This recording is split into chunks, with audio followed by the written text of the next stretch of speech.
ये वाला टॉपिक कर लो, क्योंकि ना मेंस में काफी क्वेश्चंस इसके भी आते हैं। Damped oscillation, forced oscillation. तो डैम्प्ड ऑसिलेशन मतलब, डैम्प्ड वर्ड का मतलब होता है कि ऑसिलेशन में जो एनर्जी है वो परमानेंटली डिक्रीज होती है। मतलब अभी तक जितने ऑसिलेशन हम लोग कर रहे थे वो आइडियल कंडीशंस मानते थे कि आइडियल कंडीशंस में सिस्टम के अंदर एनर्जी कांस्टेंट रहती है, और जब एनर्जी कांस्टेंट होगी तो आइडियल कंडीशन में ऑसिलेशन जो होते हैं वो इनफाइनाइट टाइम तक चलते रहेंगे बिना किसी लॉस के। ना उसमें एम्पलीट्यूड कम होगा, ना उसकी एनर्जी रिड्यूस होगी, बट वो सब कुछ प्रैक्टिकली पॉसिबल नहीं है। डैम्पिंग मतलब कुछ रेजिस्टेंस की फोर्स लग रही होगी। इसमें एक जो हमारा कॉमन रेजिस्टेंस फोर्स है, जो एक स्पेशल रेजिस्टेंस फोर्स जिसको हम बोल सकते हो, स्पेशल रेजिस्टिव फोर्स, ये हम फ्लूइड मैकेनिक्स में पढ़ते हैं यार। फ्लूइड मैकेनिक्स में हमें ऐसा बताया जाता है कि अगर कोई ऑब्जेक्ट है, स्पेशली अगर स्फेरिकल ऑब्जेक्ट, और वो किसी विस्कस लिक्विड में जा रहा हो, आसपास कोई विस्कस लिक्विड, और उस स्फीयर में कुछ वेलोसिटी है v, और सराउंडिंग स्पेस में हमने एक विस्कस लिक्विड माना है, तो एक थ्योरम है, एक लॉ है, स्टोक्स लॉ। और स्टोक्स लॉ ये कहता है कि वेलोसिटी के अपोजिट इसके ऊपर एक रेजिस्टेंस की फोर्स आती है, एंड वो force according to the Stokes law कुछ ऐसा होता है, 6 pi eta coefficient of viscosity, radius of sphere, and multiplied by इसकी वेलोसिटी, इंस्टेंटेनियस वेलोसिटी। क्यों मैंने इसको स्पेशल रेजिस्टेंस फोर्स बोला है? बिकॉज ये जो रेजिस्टेंस की फोर्स है ये ऑब्जेक्ट के इंस्टेंटेनियस वेलोसिटी के प्रोपोर्शन में है। मतलब कि जितना फास्ट मूव करेंगे उतनी ज्यादा रेजिस्टेंस, और जितना स्लो मूव करेंगे उतनी ही कम resistance, proportional to the velocity. बाकी का ये जो 6 पाई ईटा आर है वो एक कांस्टेंट वैल्यू होगी। तो इस कांस्टेंट को फिलहाल हम डिनोट करने जा रहे हैं by the coefficient small B. Small B यानी कि हम रेजिस्टेंस को डिनोट कर सकते हैं, रेजिस्टेंस वाली फोर्स को denote, F resistance, it can be written as some constant B multiplied by the instantaneous velocity. तो अभी जो हम लोग का जो सिलेबस है वो ऐसे ही रेजिस्टेंस फोर्स के अंडर पढ़ना है आपको, oscillation under this type of force which is proportional to the velocity of object, f equals to b into v, b is some constant value, और वो कांस्टेंट वैल्यू भी डिस्क्लोज हो रही है स्टोक्स लॉ के हिसाब से, that constant b is basically 6 pi eta r। तो अब अगर हम अगर एक ऑसिलेशन में ऐसी रेजिस्टेंस की फोर्स लगा दी जाए तो किस टाइप का ऑसिलेशन होगा, क्या टाइम पीरियड बनेगा, क्या एम्पलीट्यूड होगा, ये सब डिस्कस करना है हमें।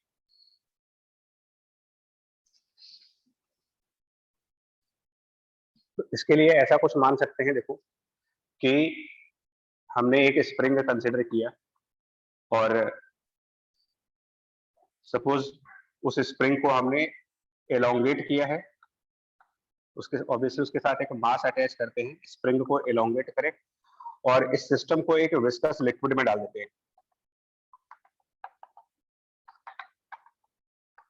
ये टॉपिक पहले बता दें, एक्सक्लूसिवली मेंस के ही टॉपिक है, बिकॉज एडवांस में डैम्प्ड ऑसिलेशंस नहीं रखा गया है। एंड सपोज दैट अभी फिलहाल हम ग्रेविटी को इग्नोर कर रहे हैं इस क्वेश्चन में, ग्रेविटी को कंसीडर नहीं करेंगे। सपोज जो ये मास है इसको हम लोगों ने रेस्ट की कंडीशन से रिलीज किया है, starts from the rest condition, और जब इसमें स्टार्ट किया गया था तब स्प्रिंग में कुछ एलोंगेशन था, और वो एलोंगेशन हम डिनोट कर देते हैं यहाँ पर ए नॉट का, elongation equals to A not,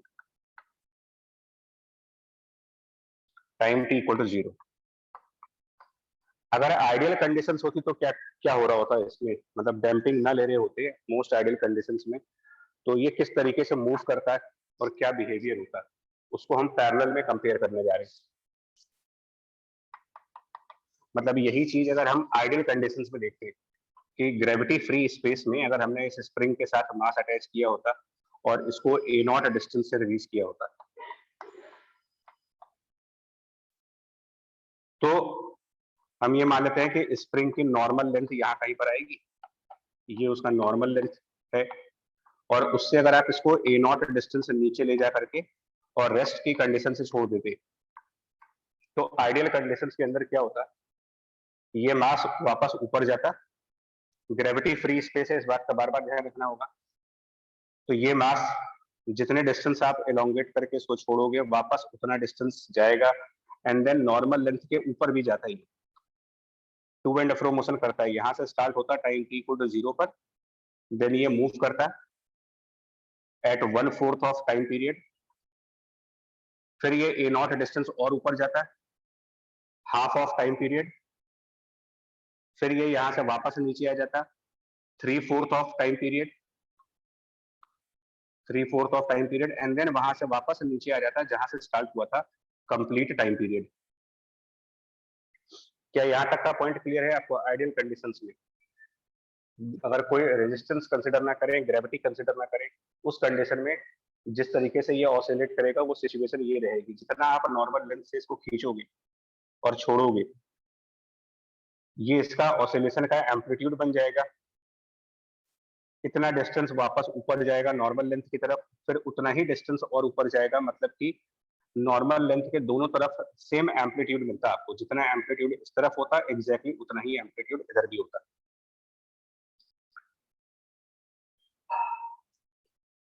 यहाँ तक का पॉइंट क्लियर है? बोले। Yes sir. ठीक। और इस केस में टाइम पीरियड क्या बनता है?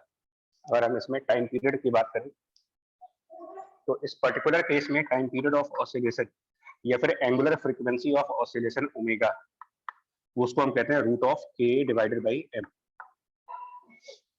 ठीक, ये हमने पढ़ा हुआ है। डायरेक्टली डैम्पिंग पर जाने से पहले मैं एक और एग्जांपल कोट करूंगा जिसमें आपको ये बताया जाएगा कि फ्रिक्शन का क्या इफेक्ट होता है।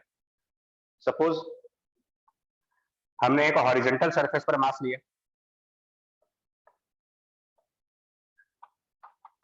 और इसको टाइम 0 पर स्टार्ट करते हैं विथ रेस्ट की कंडीशन से, और जब स्टार्ट कर रहे हैं तो स्प्रिंग अपने नेचुरल लेंथ से आगे है, मतलब ए नॉट एलोंगेटेड है, इसमें भी इतना लेंथ उसका नॉर्मल लेंथ है। एंड हम ये मान के चल रहे हैं सिर्फ कंसेप्ट को क्लियर करने के लिए, कंसेप्ट को क्लियर करने के लिए आप ये मान के चलिए कि जो ग्राउंड है यानी कि जो सरफेस है उसकी वजह से एक कांस्टेंट रेजिस्टेंस आएगी, कांस्टेंट रेजिस्टेंस, और वो रेजिस्टेंस की फोर्स को हम स्मॉल एफ कह देते हैं, विच हो सकता है फ्रिक्शन की वजह से आ रही है, अ कांस्टेंट रेजिस्टेंस। इस कंडीशन में क्या होगा यार, अगर कांस्टेंट रेजिस्टेंस मान लेते हैं, सपोज फ्रिक्शन की वजह से लग रहा होगा या किसी भी वजह से, और अगर इसको रेस्ट पे छोड़ते हैं, स्प्रिंग एलोंगेटेड है बाय ई नॉट रेजिस्टेंस, तो ये रिवर्स मतलब लेफ्ट साइड तो जाएगा, क्या ये अपने नॉर्मल लेंथ के दूसरे साइड सेम डिस्टेंस तक जाएगा? जितना एलोंगेटेड है क्या उतना ही कंप्रेशन में जाएगा ये? अगर फ्रिक्शन एक्ट कर रहा हो, रेजिस्टेंस एक्ट कर रहा हो यहाँ पर, मतलब कि ए नॉट एलोंगेट करके छोड़ेंगे तो क्या ये नॉर्मल से पीछे वापस ए नॉट डिस्टेंस जाएगा जैसे यहाँ पे हो रहा है? जितना आप एलोंगेट कर रहे हैं उतना ही ये कंप्रेस भी हो रहा है, दोनों तरफ सेम वैल्यू। ऑब्वियसली यहाँ पर आंसर वो नहीं आएगा, जितना एलोंगेट कर रहे हैं उससे कम डिस्टेंस इधर जाएगा, और ये कितना डिस्टेंस जाएगा इसको हम A1 डिनोट करेगा, तो ये कैसे कैलकुलेट करेगा, मतलब कितना मैक्सिमम कंप्रेशन कर सकते हो, कितना मैक्सिमम कंप्रेशन, ये फाइंड आउट करना है आपको। तो ये कैसे निकालेंगे? देखो, रेस्ट की कंडीशन से स्टार्ट हुआ, मैक्सिमम कंप्रेशन स्प्रिंग में जिस मोमेंट पर भी आ रहा होगा उस मोमेंट पर इस मास में वेलोसिटी फिर से 0 हो जाएगी, इनिशियल वेलोसिटी भी 0 और मैक्सिमम कंप्रेशन आने के बाद फिर से इसके अंदर वेलोसिटी 0। वर्क एनर्जी पावर में हमारे पास एक थ्योरम होती है जिसमें हम ये कहते हैं कि जो इनिशियल एनर्जी है, final energy minus initial energy of any system is minus times friction multiplied by distance. ये वर्क एनर्जी पावर में आपको बताया गया था। Change of energy is the work done by friction force.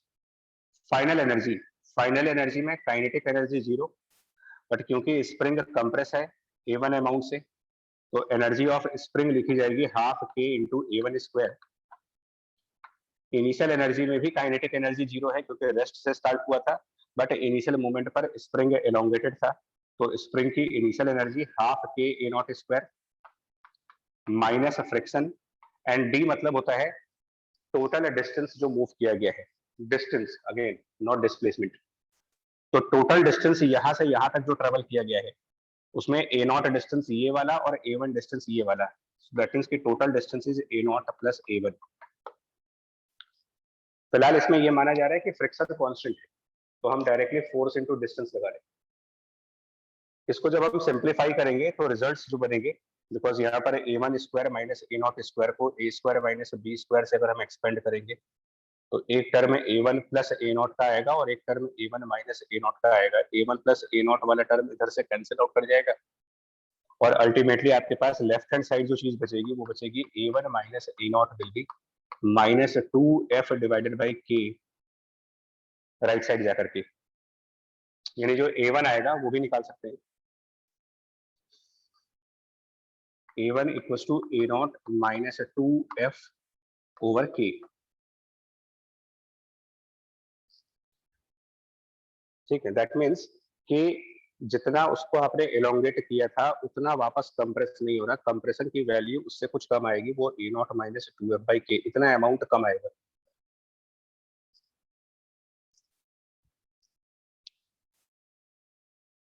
ये पॉइंट क्लियर है, बताएं। Yes sir. Yes sir. मतलब क्या हुआ इसका और देखते हैं एक बार। इसका मतलब अब इसको देखिए कि मैं इसको ना कुछ डायग्राम्स के थ्रू समझाऊंगा, बट बहुत इंपॉर्टेंट है समझना, क्योंकि डैम्प ऑसिलेशन के ऊपर कई बार क्वेश्चन पूछे जा चुके हैं। मास एम नेचुरल लेंथ यहाँ पर मानते हैं, ये नॉर्मल लेंथ है। तो हम लोग कह रहे हैं अगर आप इसको A नॉट से रिलीज करोगे, A नॉट से अगर ये स्टार्ट होता है विथ A नॉट एलोंगेशन, तो जो पहली बार स्प्रिंग कंप्रेस होगा फर्स्ट टाइम जो स्प्रिंग में कंप्रेशन जनरेट होगी वो कंप्रेशन कैलकुलेशन करके आ रही है A naught minus 2F divided by K। इसके बाद ये मास वापस एलोंगेट करने जाएगा, फिर ये एलोंगेट होगा इधर, लेकिन अब की बार जो एलोंगेशन आएगा वो पहले वाले एलोंगेशन से कुछ कम हो जाएगा, और ये एलोंगेशन जितना यहाँ कंप्रेशन है A naught minus 2F by K, उसमें से फिर 2F बाई K लेस हो जाएगा, बिकॉज सेम वर्किंग चलेगी। जो वर्किंग यहाँ से यहाँ की गई है वही वर्किंग अब यहाँ से यहाँ की जाएगी। तो अब दोबारा जो एलोंगेशन आएगी, सेकेंड टाइम जो एलोंगेशन आएगा वो यहाँ पर माइनस 4F बाई K होगा। फिर ये स्प्रिंग कंप्रेस होगा, बिकॉज ये ऑसिलेटरी मोशन तो है ही है, periodically to and fro motion तो करता रहेगा, फिर ये स्प्रिंग को कंप्रेस करेगा, लेकिन अब ये कंप्रेशन पहले से कुछ कम होगा। अब जो कंप्रेशन जनरेट होगा वो लिखा जाएगा non next compression is A naught minus 6F by K। मतलब ये टू एंड फ्रो मोशन करता रहेगा, लेकिन जितना एलोंगेशन था उससे 2F बाई K कंप्रेशन, फिर उससे 2F बाई K और कम करके एलोंगेशन, उससे फिर 2F बाई K कम कर देंगे तो और ज्यादा कंप्रेशन आएगी, एंड अल्टीमेटली ये वैल्यू रिड्यूस करती चली जाएगी। मतलब नॉर्मल लेंथ से जो इसका डिस्प्लेसमेंट है ये चीज लगातार कम होती चली जाएगी, जिसको आप कह सकते हो कि ऑसिलेशन का जो एम्पलीट्यूड है वो लगातार कम होता जा रहा है।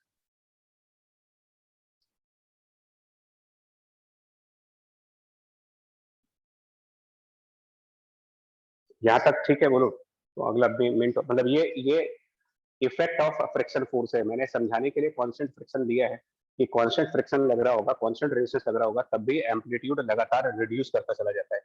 तो लगातार जैसे जैसे टाइम बढ़ता जाएगा एम्पलीट्यूड में रिडक्शन आती जाएगी। लॉजिक सिर्फ ये है।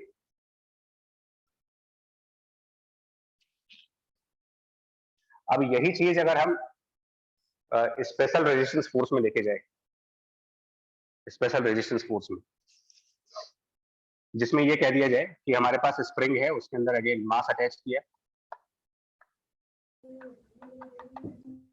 फिर से नॉर्मल लेंथ से वो A नॉट डिस्टेंस आगे है।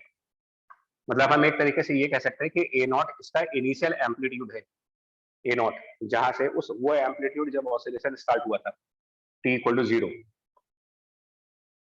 और इस केस में हम ये मान के चलेंगे कि जो रेजिस्टेंस लगेगी इस पर्टिकुलर एग्जांपल में, रेजिस्टेंस की फोर्स वो हम विस्कस फोर्स के तरीके से मान के चल रहे हैं, यानी resistance equals to minus b into v. और माइनस साइन लगाने का मतलब सिर्फ इतना है कि रेजिस्टेंस जो होगा वो वेलोसिटी के अपोजिट साइड पर लग रहा होगा ना। ऐसे में अगर ये स्टेटस टाइम 0 का है और t सेकंड्स के बाद मान लेते हैं कि ये मास कुछ यहां पर है और ये अपने नॉर्मल लेंथ से x डिस्टेंस आगे है, at x distance normal length, और इसकी अपनी कुछ इंस्टेंटेनियस वेलोसिटी होगी जो राइट साइड भी हो सकती है और लेफ्ट साइड भी हो सकती है, वो डिपेंड करता है कि हम कौन सा मूवमेंट कंसिडर कर रहे हैं। ऐसे में इस मास पर दो फोर्सेस लगेंगी, एक स्प्रिंग की वजह से फोर्स आएगी जिसको हम k इंटू एक्स कहेंगे, और एक वेलोसिटी के अपोजिट रेजिस्टेंस की फोर्स आएगी, बट अब की बार ये कांस्टेंट रेजिस्टेंस नहीं है, ये resistance b into v form में। न्यूटन लॉ लगाएंगे तो टोटल फोर्स जो इस मास के ऊपर लग रहा है वो kx और bv, total force is kx and bv, और total force divided by mass, इसका एक्सेलरेशन।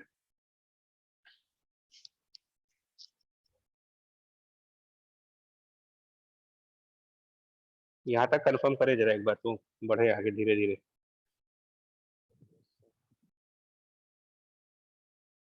Yes sir.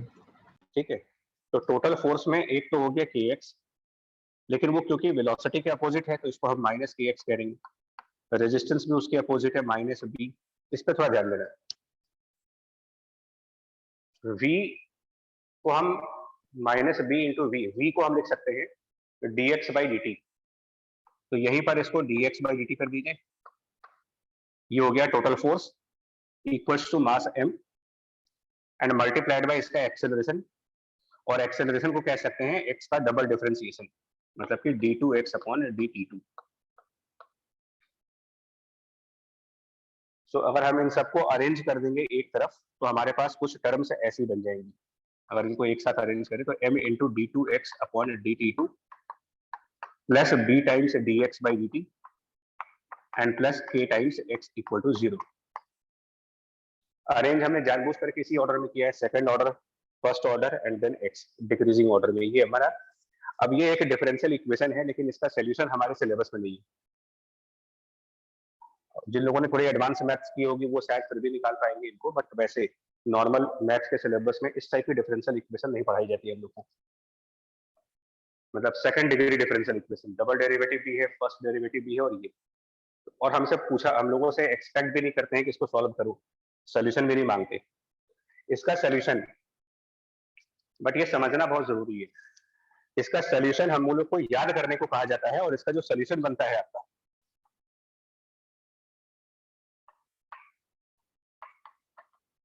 मैं फिर बोल रहा हूँ, अगर तुम में से किसी ने डिफरेंशियल इक्वेशन का एडवांस लेक्चर कर रखा होगा ना, मतलब थोड़ा सा डिफिकल्ट साइड पे जिसको बोलते हैं, तो मे बी शायद आप इसको सॉल्व कर पाओ, बट ज्यादातर लोग नहीं कर पाएंगे। तो इसका डायरेक्ट आंसर बता रहे हैं, इसका आंसर बनता है x equal to A naught e to the power minus b upon 2m, a naught e to the power minus b divided by 2m sine omega t plus phi naught. मतलब normal SHM की equation जब होती है, ideal SHM की, तो ideal SHM की equation में सिर्फ A sine omega t plus phi naught होता है आइडियल एसएचएम में। डैम्ड एसएचएम में एक्स्ट्रा टर्म आ रहा है आपका e to the power minus b upon 2m का, additional term of minus b by e to the power minus b by 2m।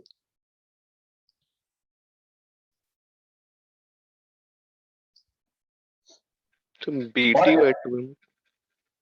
हाँ जी sir BT by 2m। T t t sorry t miss हो गया, minus मतलब b T upon 2m, sorry वो miss हो गया था, minus b into t upon 2m। अब इसमें हमें जो क्वेश्चंस आते हैं, पहले तो दो तीन तरीके के क्वेश्चंस है, वो तीनों बताएंगे आपको, जो प्रीवियस ईयर में आ भी चुके हैं और उन्हीं पर आगे भी आना है। सबसे पहले तो इसमें जो ओमेगा है, जो कि एंगुलर फ्रीक्वेंसी है, इसकी वैल्यू डिफरेंट। आइडियल एसएचएम जब होता था तो ओमेगा की वैल्यू को लिखा जाता था root of k upon M, ideal SHM, मतलब जब डैम्पिंग कंसीडर नहीं करते हो आप तो ओमेगा इतना है, लेकिन जब डैम्पिंग कंसीडर हो जाती है तो ओमेगा को भी याद करना होगा आपको, ये रूट ऑफ के बाई एम माइनस ये जो b अपॉन 2m है इसका स्क्वायर। अब देखो क्योंकि डेरिवेशन नहीं कर रहे हैं इसलिए थोड़ा सा दिक्कत हो सकता है समझने में, बट क्या करें, ऑप्शन और कोई है नहीं हमारे पास। मतलब आइडियल एसएचएम का जो ओमेगा है रूट के बाई एम, नॉन आइडियल का जो है वो के बाई एम माइनस ये जो कांस्टेंट है बी बाई टू एम उसका स्क्वायर, ये याद करना होता है। मतलब टाइम पीरियड इस ओमेगा से निकलेगा आपका। 2 पाई बाई ओमेगा में जब जाएंगे तो डैम्ड ऑसिलेशन की टाइम पीरियड के लिए ओमेगा की वैल्यू ये रखनी है, अनडैम्ड के लिए ये वाली रखनी है।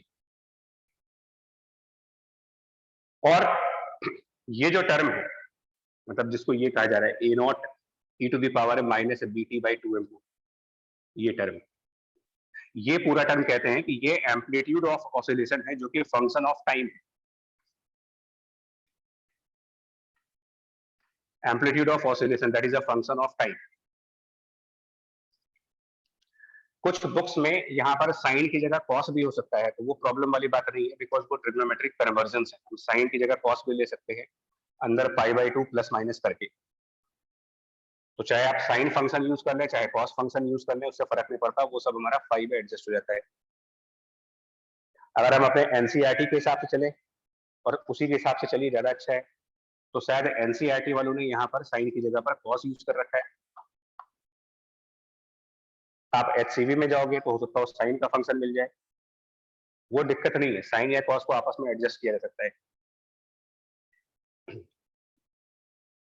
एम्पलीट्यूड ऑफ ऑसिलेशन जो है वो ए नॉट, मतलब इसके ऊपर कई बार क्वेश्चन आ चुके हैं। A naught e to the power minus b into t divided by two m का मतलब कि एम्पलीट्यूड टाइम का एक्सपोनेंशियली डिक्रीजिंग फंक्शन।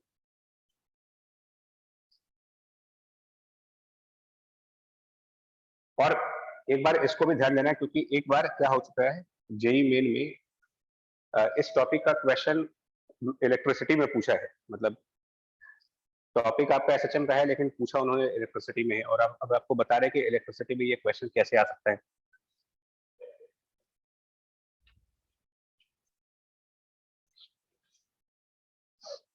बाकी यार इसका एक ग्राफ होता है वो भी देख लीजिए, टाइम और एक्स के बीच में ग्राफ प्लॉट करने को आता है, तो ग्राफ कैसे बनता है वो देखो आप, एक्स और टाइम के बीच में जो ग्राफ बनाते हैं।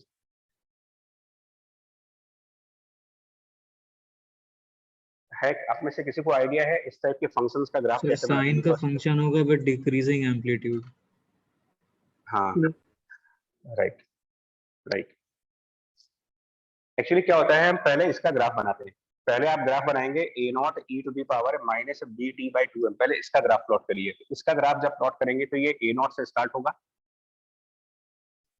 और ई टू दी पावर माइनस में चल रहा है, इसका मतलब एक्सपोनेंशियली डिक्रीज करेगा। तो ये ग्राफ पहले प्लॉट करिए और सिमेट्रिकली हम इधर से भी प्लॉट कर देते हैं। ये ग्राफ मतलब ये ग्राफ प्लॉट हुआ है A naught e to the power minus b t by two m का, और इस ग्राफ के अंदर कॉस का ग्राफ ड्रॉ किया जाता है। इसके अंदर आप कॉस फंक्शन का ग्राफ ड्रॉ करिए जिसकी एम्पलीट्यूड रिड्यूस होती है। मतलब एक्चुअली मैथमेटिक्स में जो ये कॉस के पहले वाला टर्म होता है ना, इसको मैथ के लैंग्वेज में एनवलप कहते हैं। अब अगर आप लोग ने पढ़ा हो ये सब टॉपिक तो पता होगा, एनवलप ऑफ द ग्राफ मतलब कि जो ये कॉस का ग्राफ बनेगा इसके अंदर बनेगा जो यहाँ वाली टर्म होगी।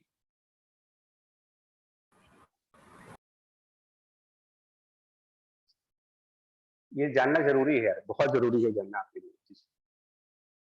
ये जो ग्राफ प्लॉट कर रहे हैं ये ग्राफ है for the graph of a naught e to the power minus b t by two m का।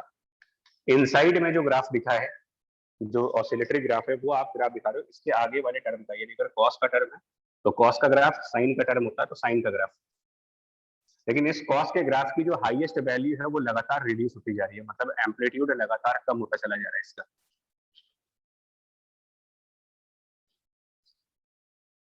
और एक मैक्सिमम वैल्यू से अगली मैक्सिमम वैल्यू, वन मैक्सिमा से अगला मैक्सिमा, जो टाइम इंटरवल होगा between one maxima to the other maxima, इस मैक्सिमा से इस मैक्सिमा का, इसको हम टाइम पीरियड ऑफ ऑसिलेशन कह रहे हैं कैपिटल टी।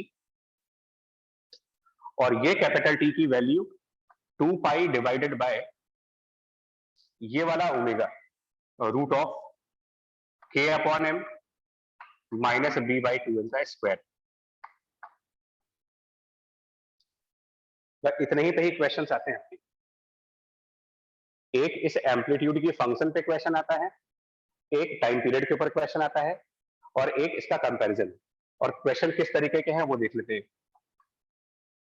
क्वेश्चन इस तरीके के आते हैं that in a damped oscillation amplitude reduces to 60% in a time of suppose 2 seconds। मान लीजिए ऐसा कुछ कह दे कि ऑसिलेशन का एम्पलीट्यूड रिड्यूस करेगा 60% इन 2 seconds. Find amplitude after next 4 seconds. मान लीजिए ये क्वेश्चन, अगले 4 सेकंड के बाद कितना एम्पलीट्यूड आ जाएगा। तो सीधा सा सॉल्यूशन लगाओ सॉल्यूशन करने के लिए। Amplitude is equal to the initial amplitude and e to the power minus, इसको मैं लैम्डा इंटू टी भी कह सकते हैं। लैम्डा इसको बोल रहे हैं b by 2m, suppose b upon 2m को टाइम बिंग लैम्डा से डिनोट कर दे, इसलिए बोल रहा हूँ ताकि ये याद रखेगा कि एम्पलीट्यूड का जो डिक्रीज होता है डैम्प्ड ऑसिलेशन में, ये एग्जैक्टली वैसा होता है जैसा रेडियो एक्टिविटी के अंदर होता है। जिस तरीके से रेडियो एक्टिविटी में नंबर ऑफ न्यूक्लियाई डिक्रीज होते हैं, वैसे ही डैम्प्ड ऑसिलेशन में ये चीज डिक्रीज हो रही है। तो 2 सेकंड के बाद अगर रिड्यूस कर गया है 60% पे, यानी कि amplitude 60% of the starting value, so 0.6 a naught equals to a naught e to the power minus lambda into time की वैल्यू 2। और find amplitude after next 4 second, मतलब कि स्टार्टिंग से 6 सेकंड्स। तो इसको a मान लेंगे और इधर लिखेंगे a naught e to the power minus lambda multiplied by total time from the beginning is 6 seconds. अब इन दो इक्वेशंस की हेल्प से मुझे a निकालना है, और मेरे ख्याल से आराम से निकाला जा सकता है इन दो इक्वेशंस की हेल्प से, क्योंकि e to the power minus 6 lambda को हम लिख सकते हैं e to the power minus 2 lambda का क्यूब, और e to the power minus 2 lambda की वैल्यू आप यहां से निकाल सकते हो। The value of e to the power minus 2 lambda simply 0.6, यानी कि ये a नॉट एंड 0.6 का क्यूब, ये आंसर बन जाएगा इसका। तो काफी आसान क्वेश्चन आता है, इसको छोड़ने का कोई मतलब नहीं बनता यार फॉर्मूले के ऊपर क्वेश्चन से। पहला क्वेश्चन,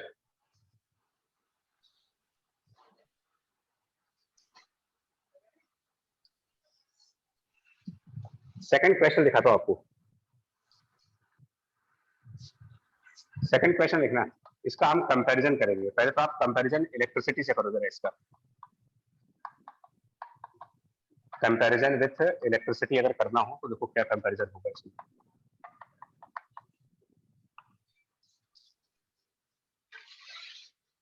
इलेक्ट्रिसिटी मतलब मैकेनिक्स और इलेक्ट्रिसिटी के बीच में कंपेयर करते हैं, मैकेनिक्स में और इलेक्ट्रिसिटी में क्या क्या कंपैरिजन है।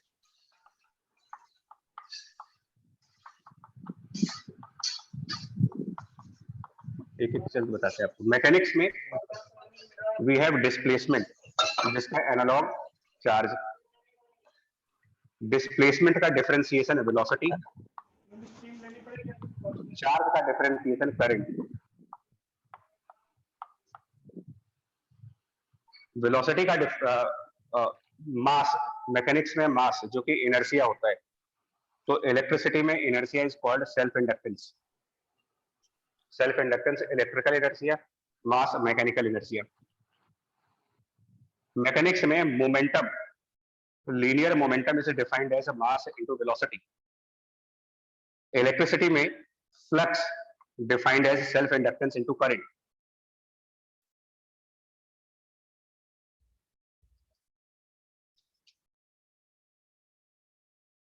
Newton's law, force is the rate of change of linear momentum. Faraday's law, EMF is the rate of change of flux. बस माइनस साइन लेंस की वजह से। So momentum and flux are analog. Momentum का differentiation force, flux का differentiation EMF, which means force and EMF are analog. इधर force इधर EMF।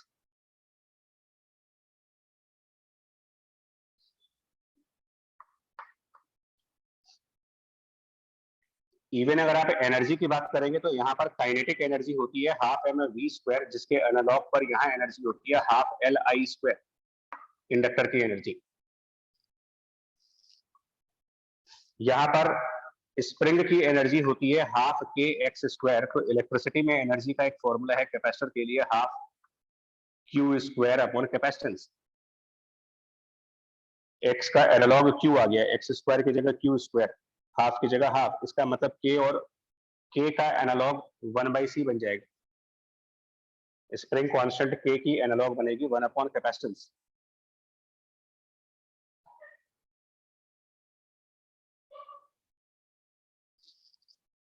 Analogue note कर लिया आपने यस सर। मैकेनिक्स में, और परफेक्ट एनालॉग चलता है यहाँ, सारे लॉज कंसेप्ट एक जैसे कॉपी चलते हैं इसकी। और इस एनालॉग की हमें जरूरत क्यों पड़ रही है वो बताते हैं आपको, क्यों इस एनालॉग की हमें यहाँ पर नीड आई है।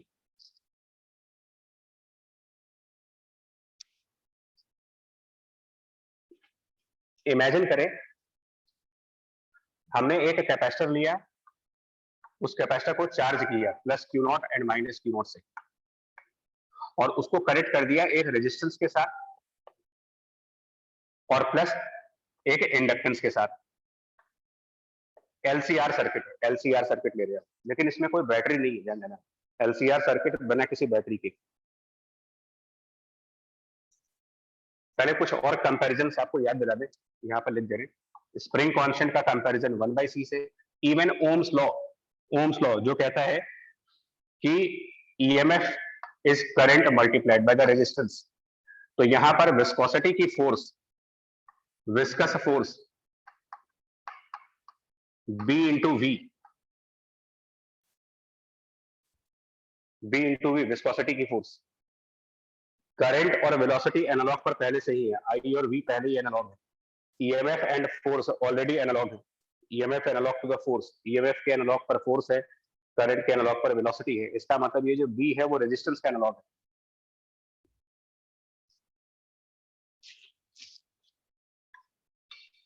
अब इस क्वेश्चन में अगर कहा जाए charge as a function of time निकालना है आपको, प्रॉब्लम है, और पूछा गया find charge as a function of time.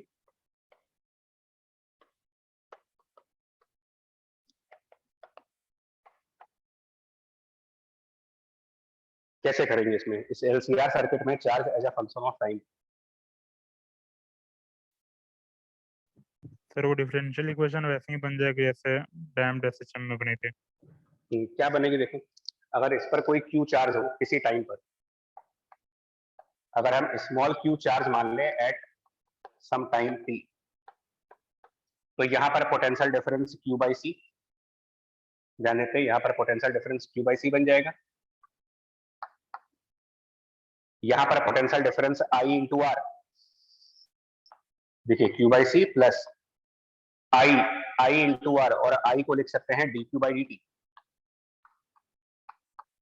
Plus inductor का पोटेंशियल डिफरेंस L di/dt, और I इज dQ/dt। तो L di/dt मतलब कि L d2Q/dt²। ये पूरी वैल्यू किरचॉफ रूल के हिसाब से 0। और अभी थोड़ी देर पहले जो मैंने इरेज किया है, थोड़ी देर पहले हमारे पास जो इक्वेशन थी वो ये थी, m d2x/dt2 plus b dx/dt plus kx। Note करना है, इसके जस्ट पहले ये इक्वेशन थी। सब कुछ आइडेंटिकल नहीं है। 1/c का एनालॉग k आ रहा है, चार्ज का एनालॉग x आ रहा है, रेजिस्टेंस का एनालॉग b आ रहा है, dQ/dt की जगह dx/dt, d2Q की जगह d2x, L का एनालॉग L, जो ऑलरेडी वहां पर एनालॉग। और मजे की बात यह है कि लास्ट ईयर 19 के पेपर में तो एक क्वेश्चन खाली इसी के ऊपर था, एनालॉग ही पूछ लिया था उसने।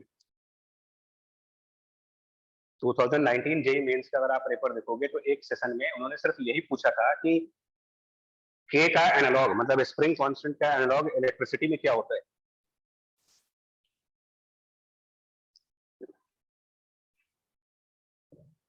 तो अब जैसी इक्वेशन हमने यहां पर पढ़ी है वैसी इक्वेशन यहां भी पढ़ेंगे। इसके ऊपर 2015 के पेपर में देखो आप, 2015 के पेपर में क्वेश्चन है,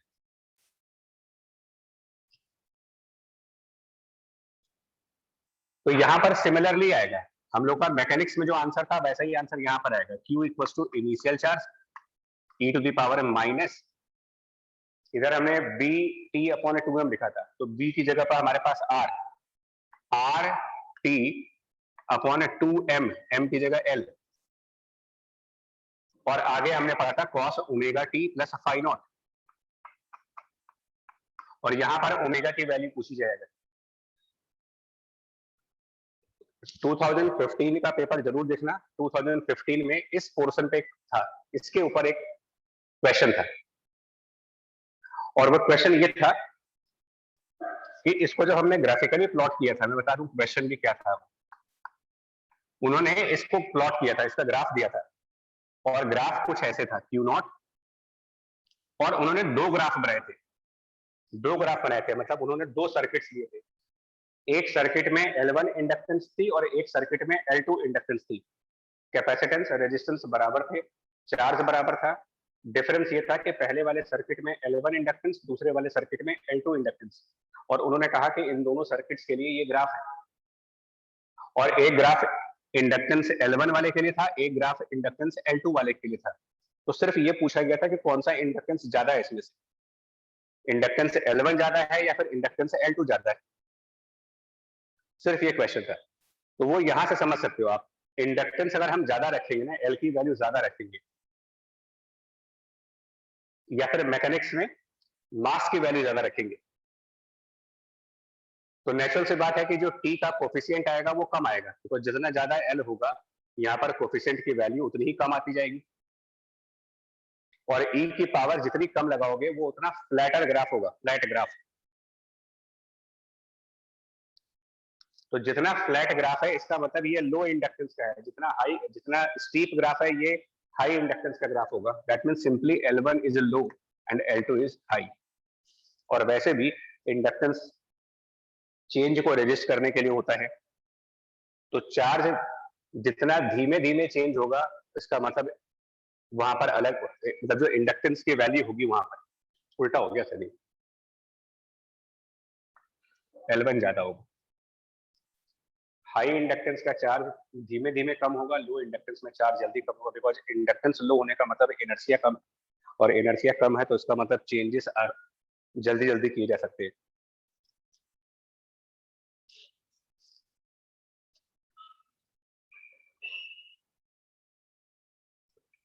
बोलो भाई, यहाँ तक अगर दोनों पॉइंट क्लियर हो गए, एक मैकेनिक्स में और एक उसका LCR सर्किट, ये दोनों डैम्प्ड ऑसिलेशन के एग्जांपल्स में आते हैं।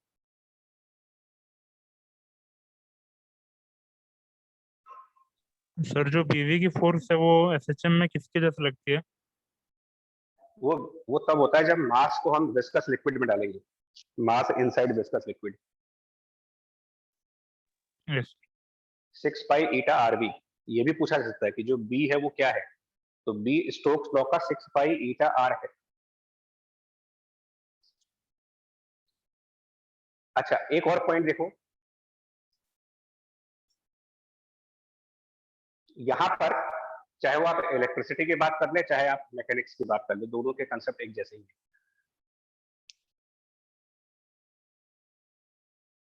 यहां पर जो एनर्जी होगी, आप ध्यान से सुनना, यहां पर जो एनर्जी होगी इनिशियल एनर्जी, मतलब energy at time t equal to 0, अभी LCR वाले को करा के दिखाते हैं आपको। तो energy at time t equal to 0 अगर हम देखते हैं तो वो सिर्फ कैपेसिटर के पास है, और उसको हम E0 डिनोट कर दे रहे हैं एनर्जी को, और वो लिख सकते हैं Q0 square divided by 2 times of C। But अगर हम एनर्जी कुछ टाइम के बाद चेक करें, एट t सेकेंड्स, जब इसमें चार्ज है, यहां पर करंट है, तो एनर्जी लिखी जाएगी half LI square plus Q square divided by 2C। जो एनर्जी इलेक्ट्रिक फील्ड और मैग्नेटिक फील्ड के फॉर्म में होगी, मतलब कि जो एनर्जी इंडक्टर और कैपेसिटर में स्टोर होगी। रेजिस्टेंस में एनर्जी होती थोड़ी है, रेजिस्टेंस तो एनर्जी को डिक्रीज करने का काम करता है।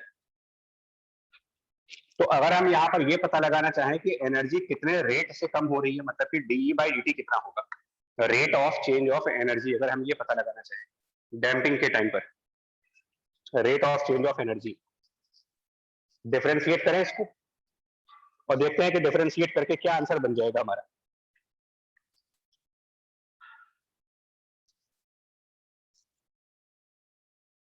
देखिए डिफरेंशिएट करेंगे तो आंसर बनना है मेरे पास, यहां पर 2i di by d T, वो 2 और 2 कैंसिल है, तो यहां पर बनेगा l into I into D I by d T. और यहां डिफरेंशिएट करेंगे तो 2 आएगा, वो 2 कैंसिल हो जाएगा, q आएगा और एक term d q by d t का आएगा, मतलब कि ये चीज बेसिकली आएगी q बाई सी इंटू,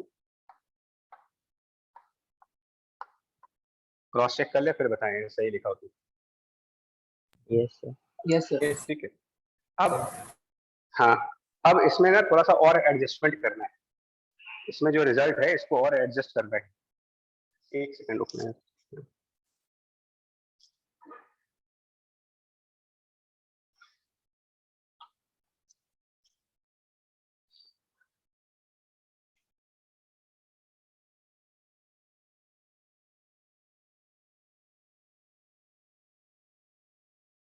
इसको, ये जो इक्वेशन लिखी है आपने, ये इसके साथ कुछ एडजस्टमेंट कर सकते हैं क्या, मतलब यहाँ से कुछ एलिमिनेशंस पॉसिबल है क्या, जो ये रिजल्ट लिखा गया है उसके हिसाब से देखते जरा, यहाँ से क्या कोई एलिमिनेशन पॉसिबल है।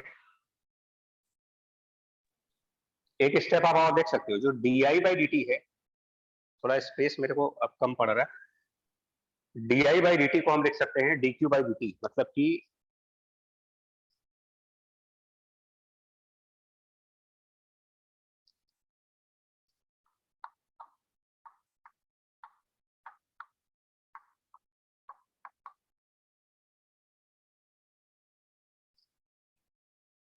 Sir minus R D q by d t का स्क्वायर, ऐसा कुछ है।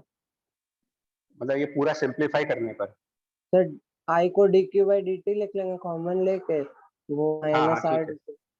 हाँ ठीक है, सही है, ठीक है, बिल्कुल सही आंसर है, माइनस आर और D q by d t का स्क्वायर।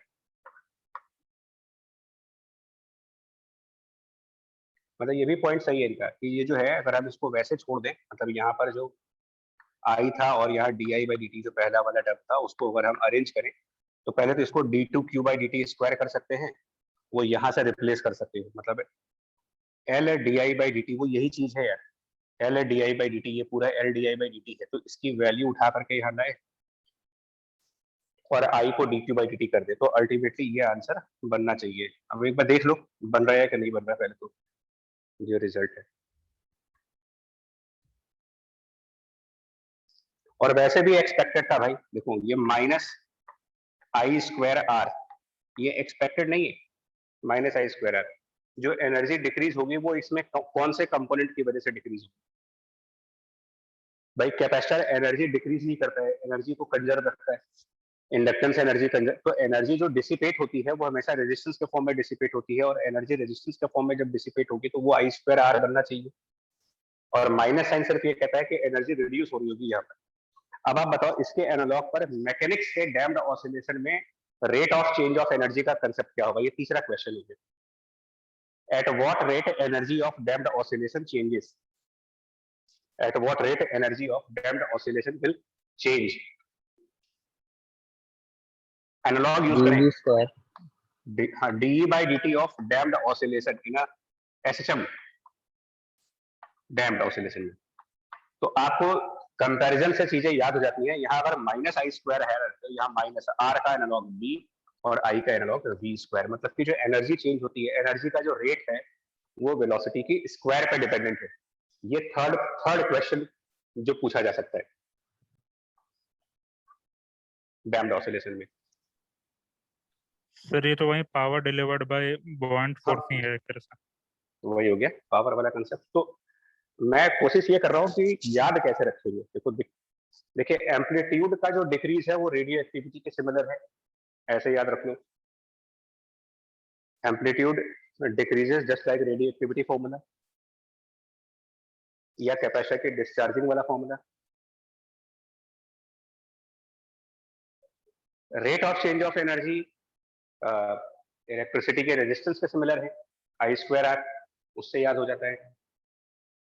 एक बस चीज याद नहीं होती है, वो ओमेगा वाला है। मतलब मैं बहुत प्रैक्टिकल बात करूं, जो रूट के by f minus b upon 12 का स्क्वायर है, वो याद नहीं होता, क्योंकि वो मैथमेटिकल कंसेप्ट है। तो वो थोड़ा सा मतलब एक पॉइंट है जिसको आपको रखना होगा।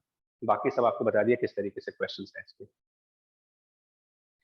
बाकी प्रीवियस ईयर क्वेश्चन लगाओगे तो और अच्छा लगे, मतलब आपको कॉन्फिडेंस आएगा इसमें।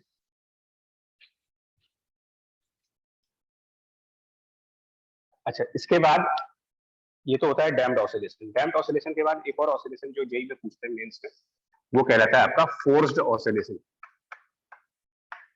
इसको देखना जरा, फोर्स्ड ऑसिलेशन किसको बोलते हैं?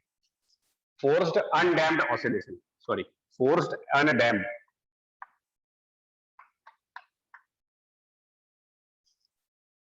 तो इसको ना पहले आपको इसमें उल्टा चलेंगे यार। इसमें क्या करेंगे, पहले हम आपको इलेक्ट्रिसिटी से दिखाते हैं और फिर मैकेनिक्स में आते हैं। इलेक्ट्रिसिटी में अगर कहा जाए कि हमारे पास कोई कैपेसिटर है प्लस इंडक्टर है, कैपेसिटर और इंडक्टर, रेजिस्टेंस नहीं है, अनडैम्प्ड का मतलब कोई रेजिस्टेंस नहीं है, और इसको ऑल्टरनेटिंग ईएमएफ से कनेक्ट कर दो आप। जिस ऑल्टरनेटिंग ईएमएफ की वैल्यू हो E naught, suppose sine omega t, तो इससे याद हो जाएगा आपको, मतलब एक्स्ट्रा बर्डन फिर नहीं है ना। यही चीज फोर्स्ड ऑसिलेशन है। अनडैम्प्ड इसलिए बोल रहे हैं बिकॉज रेजिस्टेंस नहीं। याद करिए जरा, इसमें करंट की जो वैल्यू आती है, मैक्सिमम करंट जो आता है, अगर हम याद करें मैक्सिमम करंट की वैल्यू, तो E naught divided by root of omega L minus 1 by omega C का स्क्वायर। याद होगा आपको शायद। Yes sir. मैक्सिमम करंट, ठीक। और मैक्सिमम करंट निकालने के बाद अगर मैं आपसे ये पूछ लूं कि बताइए कैपेसिटर का मैक्सिमम चार्ज कितना होगा, तो वो भी निकाला जा सकता है। मैक्सिमम चार्ज ऑन कैपेसिटर, ये निकालने के लिए क्या करेंगे, Q max will be maximum current multiplied by इसकी रिएक्टेंस। याद करिए, current into reactance becomes potential difference, because reactance is just like resistance. तो आई इंटू आर, इतना पोटेंशियल डिफरेंस आ गया, and potential difference multiplied by the capacitance is the maximum charge. और इस हिसाब से जो हमारा मैक्सिमम चार्ज बनेगा यहाँ पर, वो हो जाएगा I max 1 by omega c into c, c c cancel, I max by omega, मतलब e naught divided by omega, और रूट के अंदर यहां भी ध्यान दीजिएगा, यहां से क्या करने जा रहा हूं, या चाहो तो इसी फॉर्म में छोड़ देते हैं, कोई दिक्कत नहीं।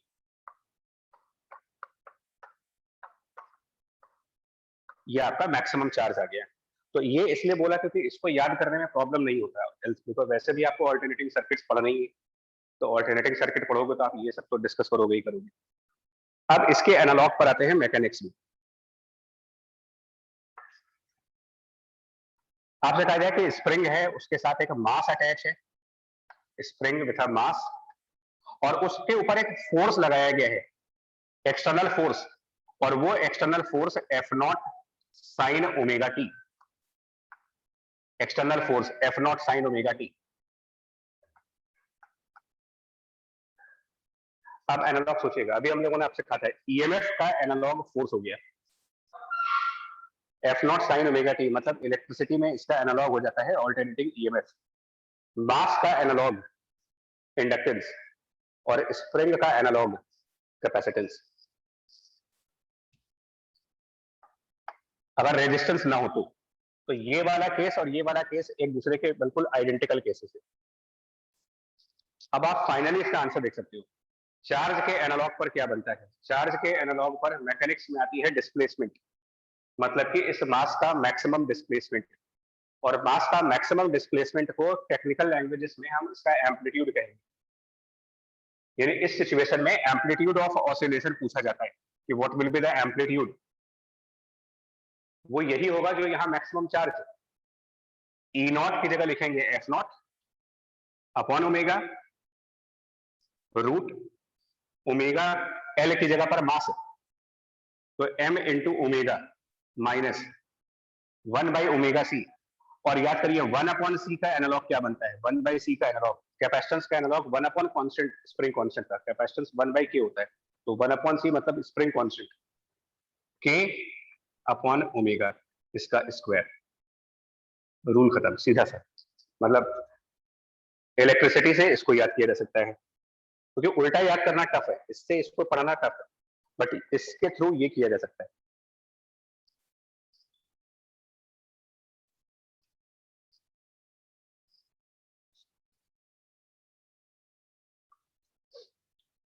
और इसमें ओमेगा क्या है, जो इसमें ओमेगा हम देख रहे हैं, वो ओमेगा है क्या चीज?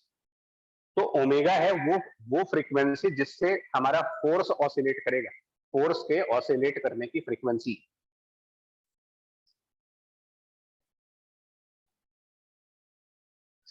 अगर ये सिस्टम मान लीजिए, अगर हम ये फोर्स ना लगाते और सिस्टम अपने आप ऑसिलेट कर रहा होता,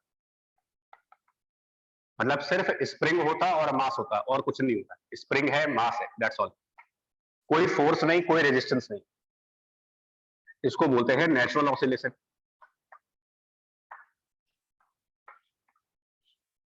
जिसमें ऑसिलेशन बगैर किसी फोर्स को लगाए हुए हो रही है, अपने आप ऑसिलेट कर रहा होगा, and that's why natural, by nature वो ऑसिलेट हो रहे हैं।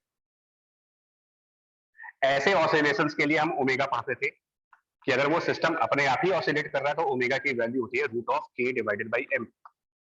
इसको ओमेगा n कह दीजिए, ओमेगा n, नेचुरल ऑसिलेशन। और यहां पर मैं ओमेगा सफिक्स f लिख रहा हूं, that means omega of force, confusion avoid करने के लिए, ये omega of the force.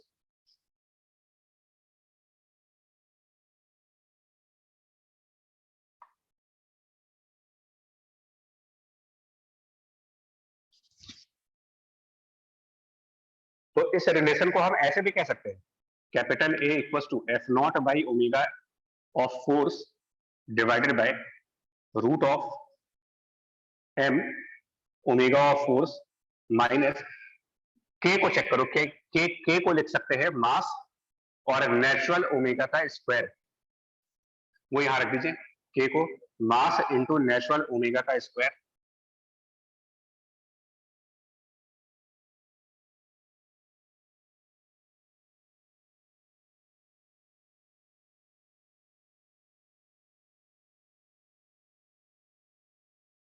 Upon omega f पूरे का होल स्क्वायर है।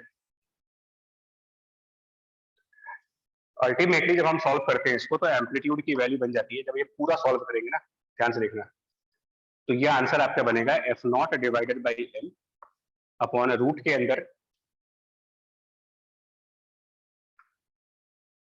Omega f square minus omega n square. एक बार जरा क्रॉस चेक जरूर कर लीजिएगा।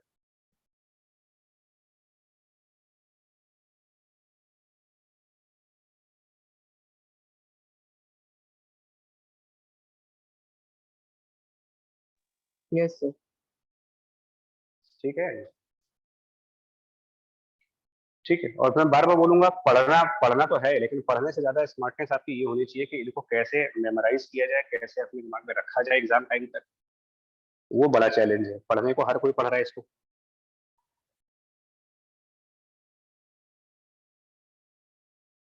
और इस क्वेश्चन में अगर पूछा जाए कि सिस्टम के ऑसिलेट करने का टाइम पीरियड क्या होगा, टाइम पीरियड ऑफ ऑसिलेशन क्या लिखेंगे? जैसे नॉर्मल केसेस में तो हम टाइम पीरियड की वैल्यू लिखते हैं, in the normal case time period is 2 pi root of m divided by k। यहां पर टाइम पीरियड मतलब ये नेचुरल टाइम पीरियड होता है, लेकिन अगर फोर्स लगाई गई है उस कंडीशन में पूछा जाए कि सिस्टम के ऑसिलेट करने का टाइम पीरियड बताइए,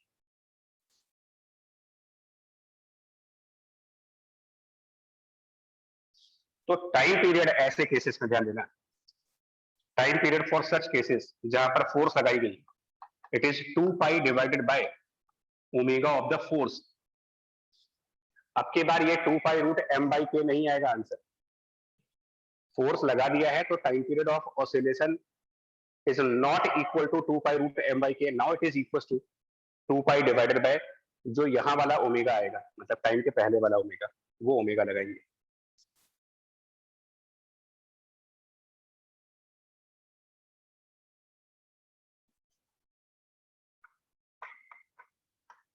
ये 2 पाई अपॉन ओमेगा नेचुरल है, ये 2 पाई अपॉन ओमेगा फोर्स है।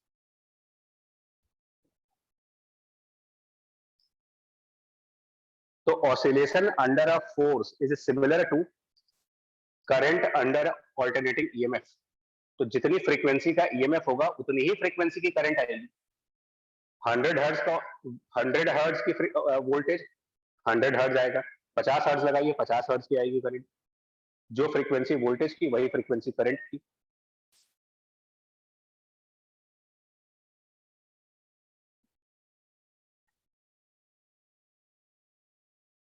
और एक इंपॉर्टेंट पार्ट,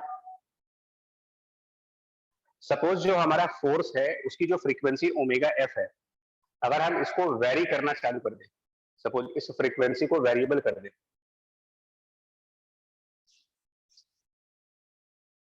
तो किस तरीके से एम्पलीट्यूड डिपेंडेंट होगा।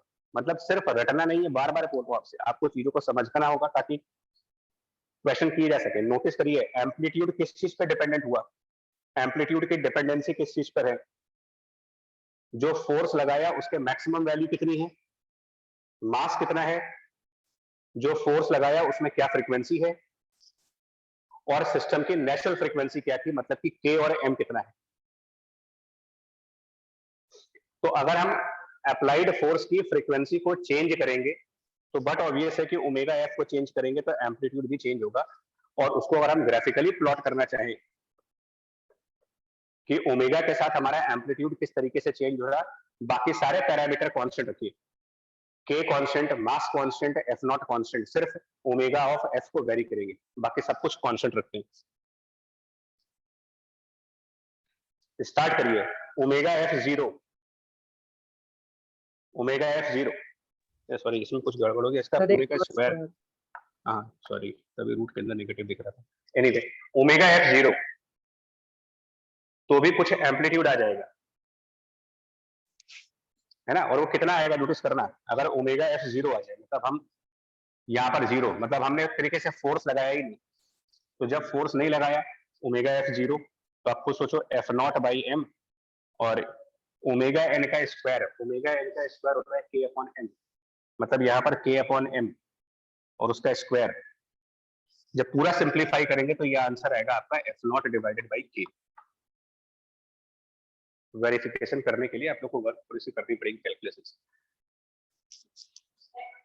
फिर जब ओमेगा एफ और ओमेगा एन बराबर हो जाए, ओमेगा एफ बराबर ओमेगा एन, मतलब हम जो फोर्स अप्लाई कर रहे हैं उसके अंदर वही फ्रीक्वेंसी है, जो फोर्स लगाई है उसमें वही फ्रीक्वेंसी है जो सिस्टम की नेचुरल फ्रीक्वेंसी है।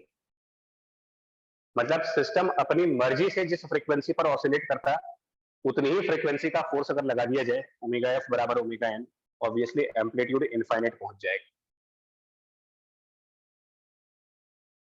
हालांकि प्रैक्टिकली इनफाइनाइट एम्पलीट्यूड इसलिए पॉसिबल नहीं है कि डैम्पिंग प्रैक्टिकल केसेस में होती है, कुछ ना कुछ डैम्पिंग होती है, तो जो एम्पलीट्यूड को इनफाइनाइट नहीं होने देता, फाइनाइट होने देता है।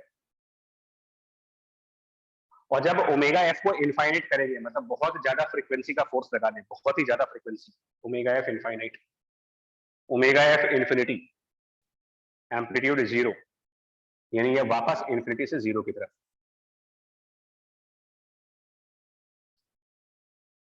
और ये पॉइंट जहां पर हम कह रहे हैं कि जो ओमेगा एफ है वो ओमेगा एन के बराबर है, this is point of resonance. इसी फिनोमेना को आप बोलते हो कि सर्किट या फिर सिस्टम रेजोनेंस के स्टेज में आ चुका है। Resonance means when we apply a force having a frequency same as the force, same as the natural frequency of system. मतलब नेचुरल फ्रीक्वेंसी का मतलब होता है कि स्प्रिंग को एक बार एलोंगेट करके छोड़ दो, वो अपने आप जिस फ्रीक्वेंसी पर ऑसिलेट करता उतनी ही फ्रीक्वेंसी का फोर्स अगर आप लगाएंगे तो अब कहा जाता है कि ये सिस्टम रेजोनेंस के स्टेज में आ गया, जिसका कंसीक्वेंस क्या होता है, infinite amplitude. Ideally infinite amplitude, practically large amplitude.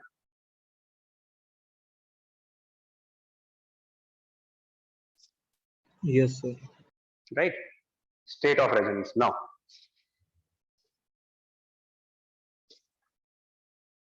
तो मे बी ये ग्राफ क्वेश्चन में आ जाए। ये पूछ लिया जाए ओमेगा वगैरह, मतलब बहुत सारी चीजें पूछने को हैं, तो इसको समझना होता है। लोग क्या करते हैं, सिर्फ एक फॉर्मूला याद करके चले जाते हैं, फिर आधी अधूरी प्रिपरेशन, नेगेटिव मार्क लेके चले जाते हैं वहां पर। This is amplitude. रेजोनेंस समझिएगा, रेजोनेंस का मतलब applied force has the frequency of natural frequency, is having the same frequency as natural frequency of the system.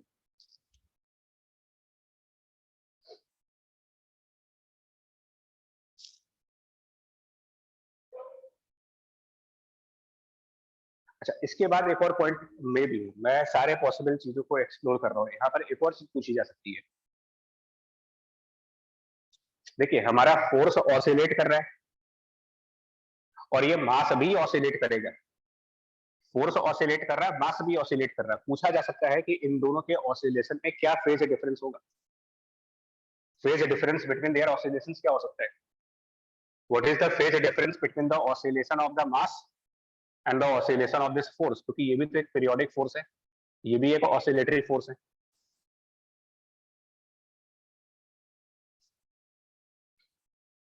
याद करिए जरा, एलसीआर सर्किट पे आइए। एलसीआर नहीं, सॉरी, ओनली एलसी, सिर्फ एलसी।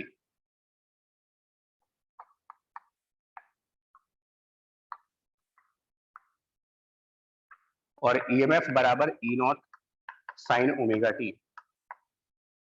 इसमें कोई अगर हमसे पूछे, याद करते जरा, एलसीआर सर्किट के कंसेप्ट को रिकॉल करते हैं पहले।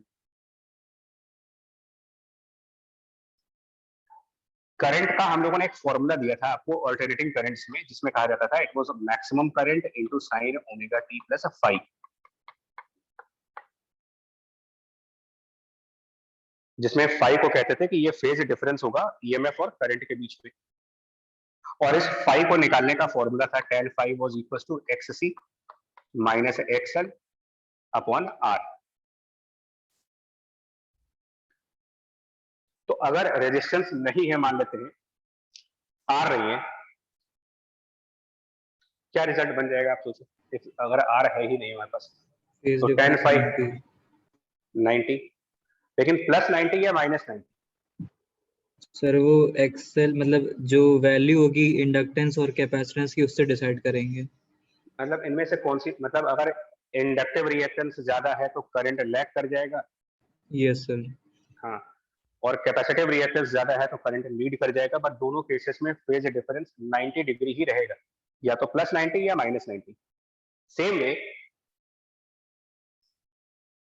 ये जो मास ऑसिलेट करेगा, इसके ऑसिलेशन में और फोर्स के ऑसिलेशन में या तो फेज डिफरेंस प्लस 90 डिग्री का होगा या माइनस 90 डिग्री का होगा। क्या मतलब हुआ?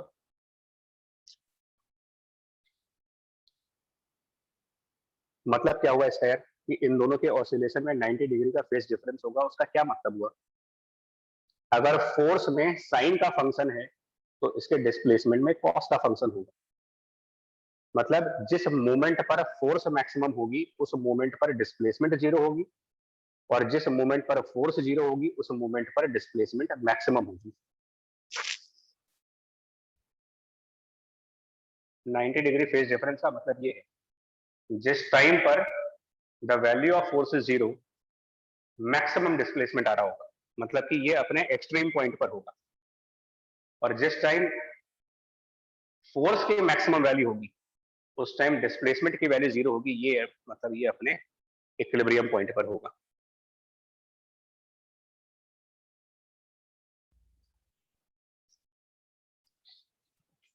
ये जितने पॉसिबल क्वेश्चंस बन सकते थे वो सब हमने डिस्कस कर दिए। इसके बाद लास्ट केस जो इसमें आता है वो आता है forced damped oscillation.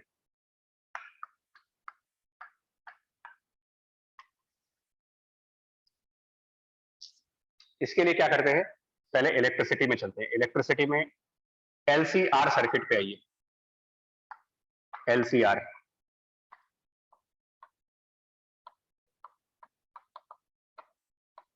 And quickly अगर हम रिकॉल करें कि जो मैक्सिमम करंट आएगा वो आता है E naught divided by root of R square plus omega L minus 1 upon omega C का स्क्वायर। ये मैक्सिमम करंट।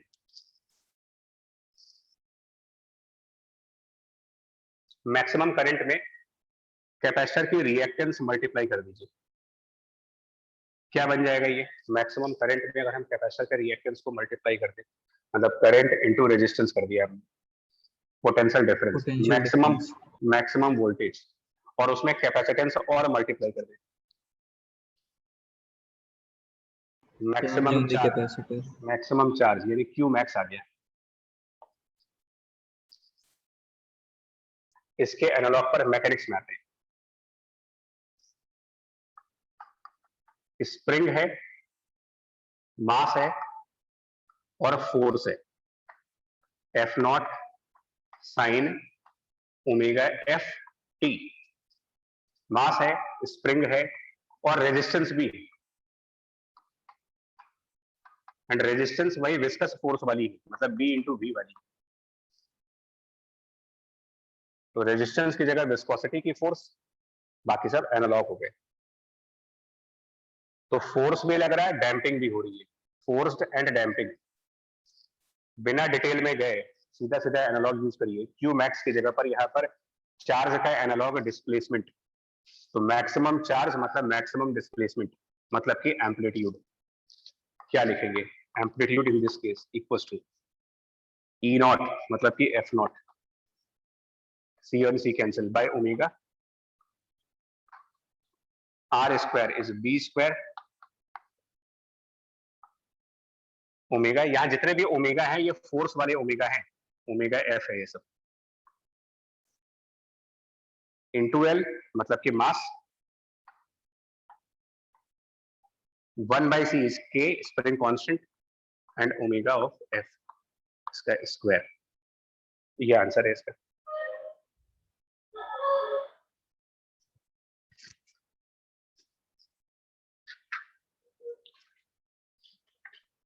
चेक कर ले।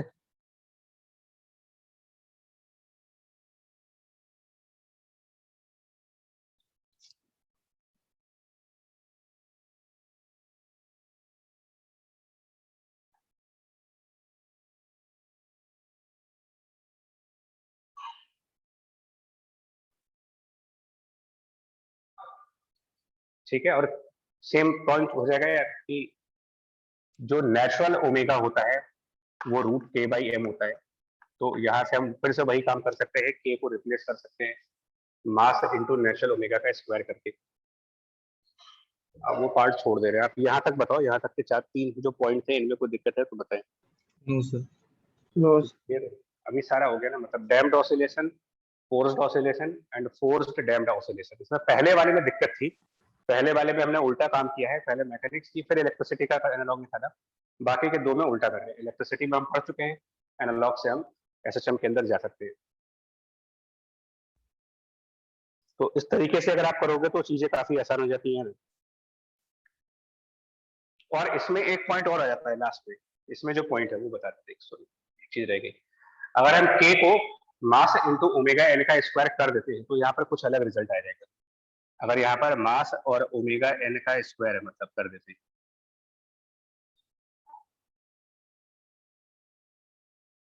तो ये m को बाहर निकालेंगे, वो सब देख लीजिएगा, मैं एडजस्ट करके लिख देता हूँ।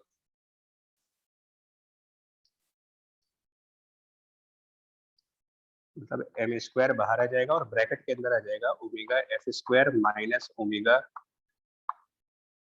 N, omega f sorry, upon omega f का होल स्क्वायर।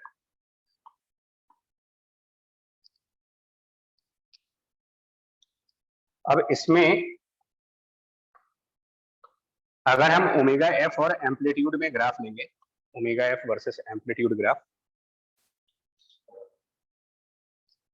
तो चलते हैं ओमेगा एफ को 0 कर देते हैं, ओमेगा एफ 0, ओमेगा एफ 0, यहाँ पर 0 आ जाएगा, यहाँ 0 करेंगे तो यहाँ पर समथिंग बाय 0 इनफाइनाइट आ जाएगा, मतलब पूरे डिनोमिनेटर में इनफाइनाइट वैल्यू हो जाएगी। तो ओवरऑल एम्पलीट्यूड 0 आ जाएगा, मतलब यहाँ पर।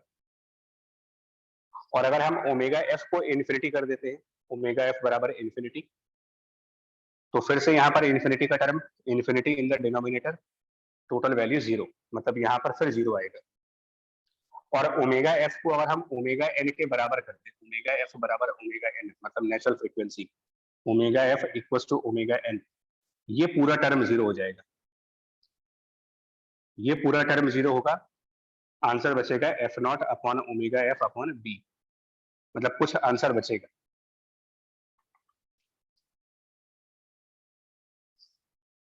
और ये ग्राफ कुछ इस तरीके से जाता है, मतलब अगर इसको हम ग्राफ प्लॉट करेंगे तो ये कुछ ऐसे जाता है, मैक्सिमा अटेन करता है, देन वापस जीरो की तरफ आता है।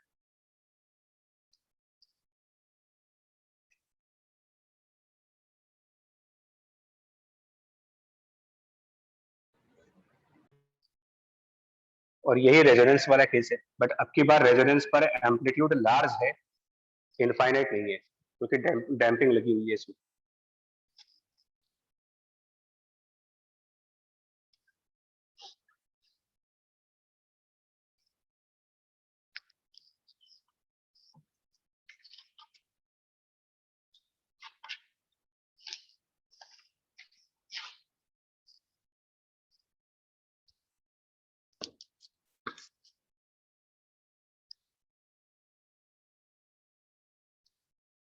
Yes sir. हटा दे भाई, सब हटा देना, पढ़ लेना, क्योंकि फिर अब आपका एसएचएम में ये जो सेगमेंट है एक्सक्लूसिवली जेई मेंस के लिए पूछा जाता है, तो ये भी तैयार हो जाएगा।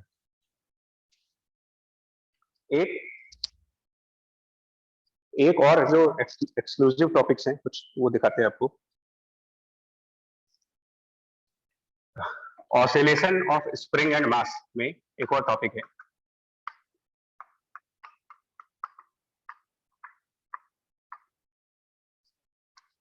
इसमें हम स्पेशल केस ये लेने जा रहे हैं कि जो स्प्रिंग है इसमें भी मास है। अगर स्प्रिंग में भी कुछ मास कंसीडर कर लिया जाएगा तो क्या फर्क पड़ जाएगा, ये आपका टॉपिक। ज्यादातर केसेस में हम स्प्रिंग को मासलेस मानते थे, तो मासलेस स्प्रिंग्स के केसेस में हमारा अलग आंसर आता, बट अगर स्प्रिंग में मास कंसीडर करते हैं तो कुछ और ही आंसर आ जाता है। तो इसके लिए पहले जो मेरा कंसेप्ट है वो देखेंगे, उसके बाद इसके रिजल्ट पे आएंगे। इसमें कंसेप्ट क्या कहता है, इमेजिन करें कि हमारे पास 3 आइडेंटिकल स्प्रिंग्स है, 3 आइडेंटिकल स्प्रिंग्स इमेजिन करते हैं। Length wise, spring constant wise, सब तरीके से वो आइडेंटिकल है, 3 आइडेंटिकल स्प्रिंग्स, और इनके साथ हमने कुछ मास अटैच किया। First spring, second spring, third spring, उसके साथ हम मास अटैच कर दिया। और उसके बाद मास अटैच करने के बाद सपोज इस मास को x डिस्टेंस राइट साइड लेके जा रहे हैं। जब इसको हम x डिस्टेंस लेके जाएंगे तो मेरा क्वेश्चन ये है कि जो फर्स्ट स्प्रिंग और सेकंड स्प्रिंग के बीच में ज्वाइंट है J1, और सेकंड स्प्रिंग और थर्ड स्प्रिंग के बीच में जो ज्वाइंट है यानी कि J2, ये पॉइंट्स कितने अमाउंट से डिस्प्लेस होंगे। पॉइंट J1 कितना डिस्प्लेस होगा, पॉइंट J2 कितना डिस्प्लेस होगा, ये पूछा जा रहा है। और ये स्प्रिंग्स आइडेंटिकल है, मतलब ये लेंथ भी L है, सेकंड स्प्रिंग की भी सेम लेंथ है, थर्ड स्प्रिंग की भी सेम लेंथ है। तो अगर हमने मास, ये जो मास है अगर ये x डिस्टेंस आगे जाता है तो पॉइंट J1 कितना डिस्टेंस आगे आएगा और पॉइंट J2 कितना डिस्टेंस आगे आएगा, ये क्वेश्चन। इसके ऊपर 2006 में जेईई एडवांस में भी आ चुका है, 2006 के पेपर में जेईई एडवांस का क्वेश्चन भी है इस पॉइंट के ऊपर।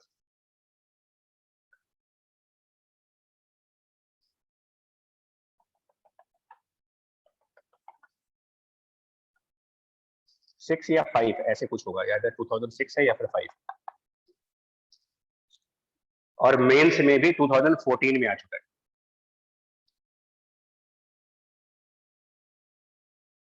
देखिए ये वाला मास अगर आगे जाएगा तो ऑब्वियस बात है ये सारी स्प्रिंग से एलोंगेट करेंगे। तो सपोज ये मास तो आगे आ गया और पॉइंट J1 जो है वो थोड़ा सा आगे चला गया, पॉइंट J2 भी थोड़ा आगे चला गया, एंड देन इस तरीके से सिचुएशन बन गई हमारी, मान लेते हैं। मतलब जो हमारा J1 पॉइंट था वो यहाँ आ गया, जो J2 पॉइंट था यहाँ आ गया, और सपोज J1 पॉइंट ने x1 डिस्प्लेसमेंट करी और J2 पॉइंट ने x2 डिस्प्लेसमेंट करी, मान लेते हैं।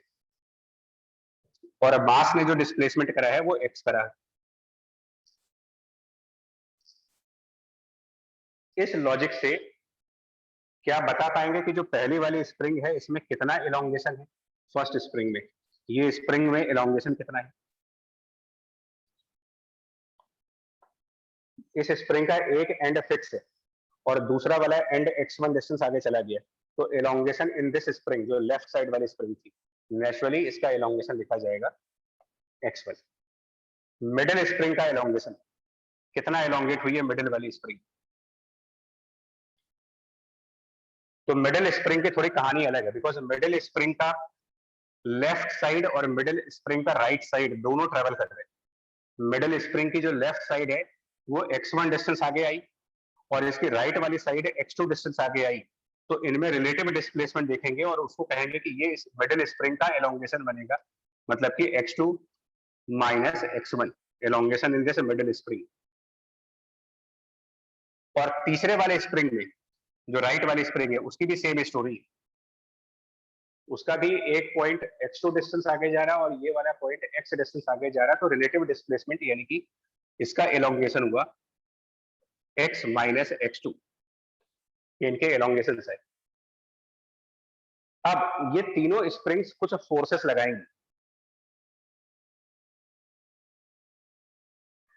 लेकिन मैकेनिक्स में एक कंसेप्ट आपको दिया जाता है, बहुत क्लियर बता दें, मैकेनिक्स में एक बहुत बेसिक रूल है कि जितने भी ज्वाइंट्स होते हैं, ज्वाइंट्स दो स्ट्रिंग्स के बीच में या दो स्प्रिंग्स के बीच में या एक स्प्रिंग और एक स्ट्रिंग के बीच में जितने ज्वाइंट पॉइंट्स होते हैं वहां पर फोर्स बैलेंस होनी चाहिए, जितने भी पॉइंट ऑफ ज्वाइंट्स बनते हैं।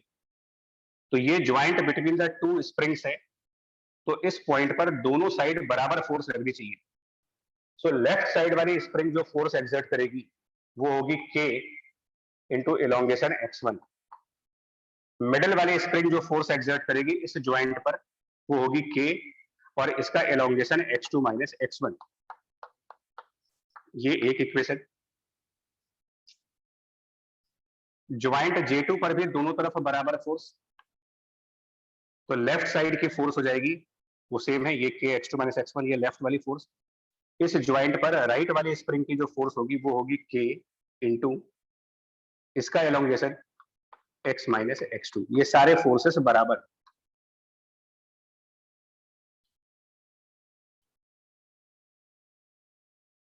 इनको अगर हम सॉल्व करेंगे, फर्स्ट टू इक्वेशंस, जो पहली दो इक्वेशंस हैं और उसके बाद सेकंड और थर्ड इक्वेशन जो है, इन सबको जब हम सॉल्व करेंगे, सारे के कैंसल, साफ दिख रहा है x1 बराबर x2 माइनस x1, यानी कि सीधा सीधा दिख रहा है मेरे को कि x2 is twice of x1। और सेकंड और थर्ड को सॉल्व करेंगे, second and third, which is x2 minus x1 बराबर x minus x2 and x2 is 2x1।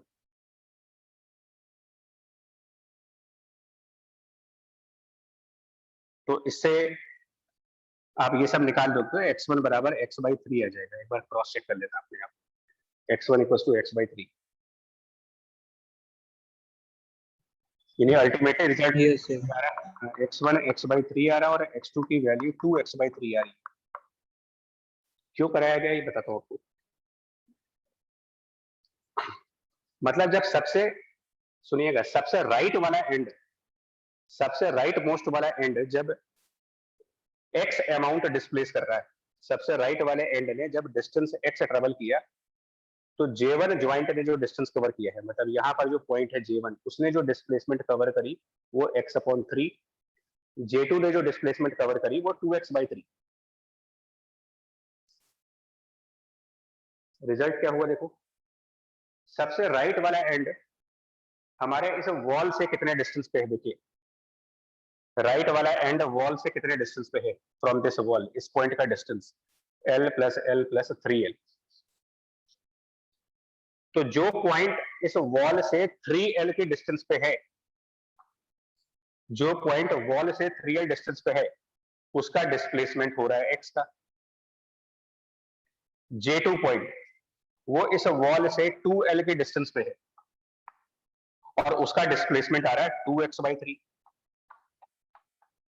और J1 पॉइंट हमारे वॉल से L डिस्टेंस पे है और इसका डिस्प्लेसमेंट आ रहा है x by 3।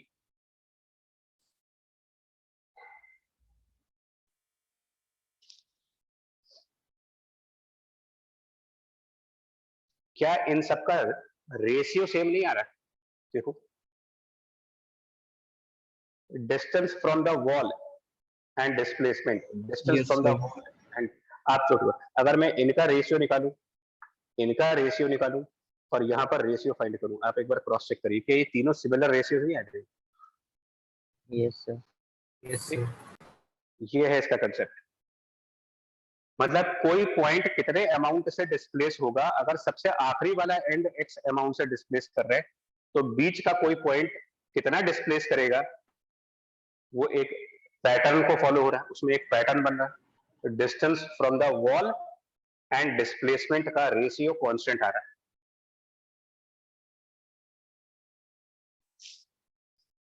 बट ये पैटर्न आइडेंटिकल स्ट्रिंग्स में ही है, इधर देखिएगा। मतलब अगर ये नॉन आइडेंटिकल होते, K1 K2 K3 होते, तो पैटर्न कुछ और बनता, बट उसमें भी पैटर्न आएगा।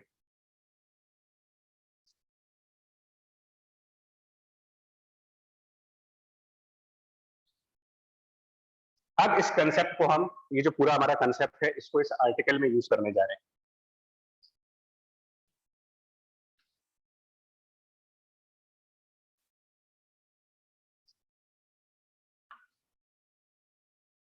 अब हमारे पास एक सिंगल स्प्रिंग है जिसके साथ हमने कुछ मास लगाया है M, ये वॉल, और L स्प्रिंग की लेंथ है। स्प्रिंग में मास भी है, ध्यान देना है, स्प्रिंग का मास ms।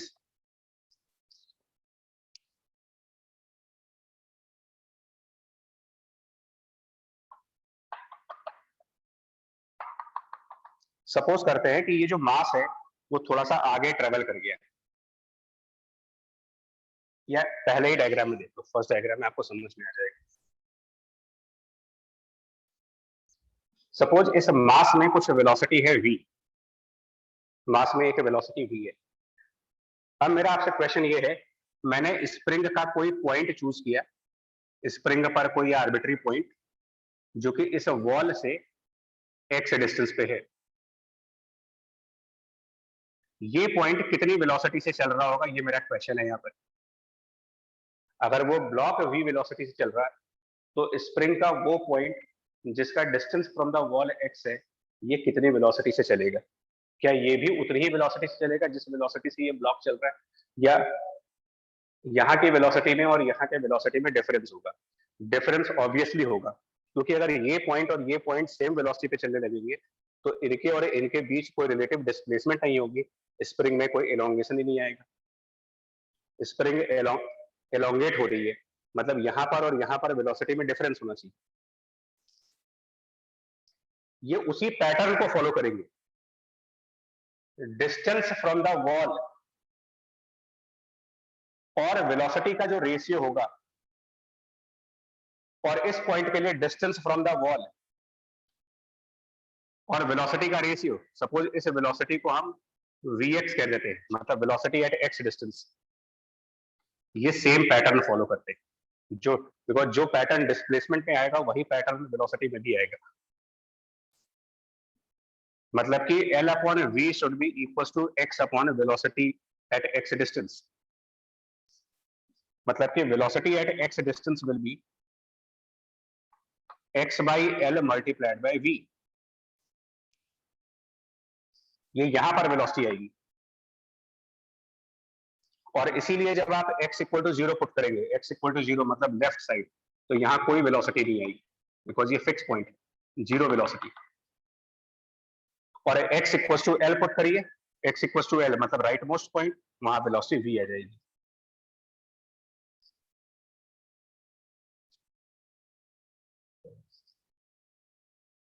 नाउ ये पॉइंट यहां पर जो वेलोसिटी है वो इस x का फंक्शन है। अब मैं क्या करने जा रहा हूं, यहां पर स्प्रिंग का एक छोटा सा एलिमेंट चूज करने जा रहे हैं, स्प्रिंग का एक छोटा एलिमेंट जिसकी लेंथ dx हो, और हमसे पूछा जाए कि इस dx लेंथ में कितनी एनर्जी होगी, मतलब काइनेटिक एनर्जी क्या बनेगी इसकी।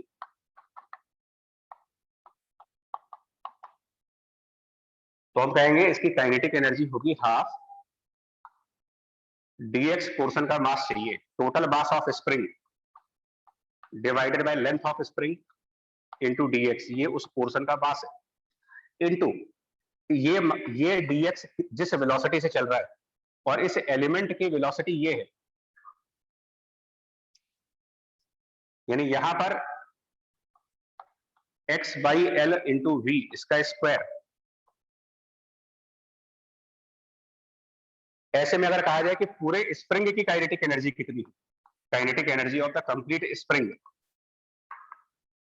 ऑब्वियसली इसको इंटीग्रेट करना होगा, half ms upon L, L यहां पर और एल स्क्वायर यहां पर, तो एल क्यूब वी स्क्वायर, और यह X square DX, X square DX को जब इंटीग्रेट कर लेंगे तो वो एल क्यूब डिवाइडेड बाई 3 आ जाएगा, यानी कुल मिलाकर के 1/6 into mass of spring into we square. ये वो क्वेश्चन था जो 2014 के ऑब्जेक्टिव में पूछा जा चुका है ऑलरेडी जेईई में, कि what is the energy of spring, energy of spring is 1/6 mass into velocity square.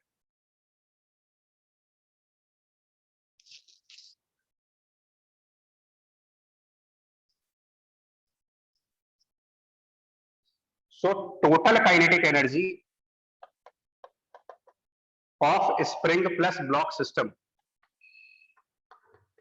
Total kinetic energy निकाले अगर स्प्रिंग एंड ब्लॉक को कंबाइन करके, तो ऑब्वियसली ये आंसर हो जाएगा 1/6 mass of spring into we square plus half mass into we square, मतलब spring की एनर्जी प्लस ब्लॉक की energy, and that can be written as 1/2 m plus ms by 3 into we square.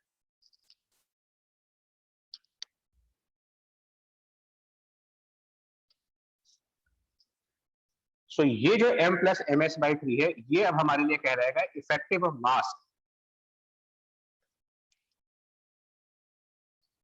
मतलब ये effective मास मानेंगे इस बार जो oscillate कर रहा है, और अगर इतना इफेक्टिव मास ऑसिलेट कर रहा है तो time period is now 2 pi root of that effective mass, block का mass plus spring mass upon 3 and divided by k। ये बन जाएगा इसमें टाइम पीरियड की वैल्यू।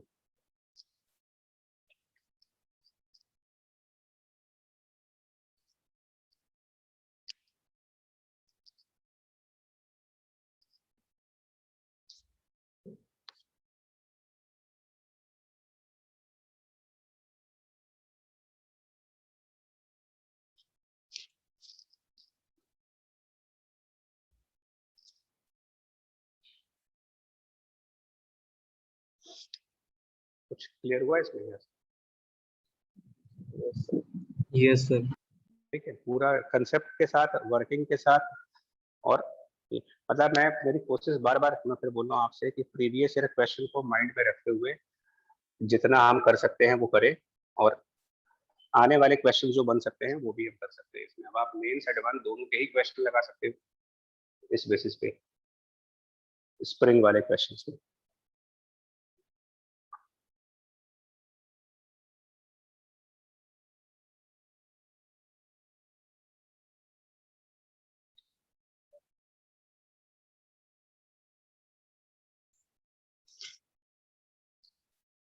और 7 मिनट का टाइम और दे पाओगे? पढ़ा दे थोड़ा सा। Yes sir. 5-7 मिनट, 2 क्वेश्चन बचे हैं एक्चुअली, तो स्प्रिंग पूरा हो जाएगा। बोलो। Yes sir. ठीक, यस 5-7 मिनट लगेंगे, ज्यादा नहीं लगेगा। मतलब इससे क्या है ना कि ये टॉपिक 100% पूरा हो गया मेरा। स्प्रिंग ब्लॉक वाले में ही ना एक क्वेश्चन और आता है जिसमें हमने कल कहा था कि ब्लॉक के अलावा अगर मान लो हम कोई रोलिंग बॉडी लगा दे, उसमें कैसे टाइम पीरियड निकालेंगे। सपोज हमने एक स्प्रिंग से एक मास अटैच किया, लेकिन वो मास रोलर के फॉर्म में है, ब्लॉक के फॉर्म में नहीं है, रोलर के फॉर्म में। मतलब स्प्रिंग प्लस रोलर। अब रोलर का मतलब वहां पर सिलेंडर भी हो सकता है, स्फीयर भी हो सकता है, डिस्क भी हो सकता है, कोई भी रोलिंग ऑब्जेक्ट हो सकता है। इनका टाइम पीरियड निकालने के लिए क्या करेंगे, देखो। सरफेस में सफिशिएंट फ्रिक्शन है, बिकॉज रोलिंग में ये कहा गया था कि फ्रिक्शन की नीड होती है, तो मतलब सफिशिएंट रफ, मतलब सफिशिएंट रफ कहने का मतलब ये होता है कि इसके अंदर रोलिंग विदाउट स्लिपिंग होगी, तो रोलिंग विदाउट स्लिपिंग। और पूछा जाए कि इसमें टाइम पीरियड ऑफ ऑसिलेशन क्या है, तो आसान टॉपिक है, बस इतना ध्यान दीजिएगा, ये मास m और रेडियस r का है। जो भी ऑब्जेक्ट है ये प्योर रोलिंग कंडीशन पे है।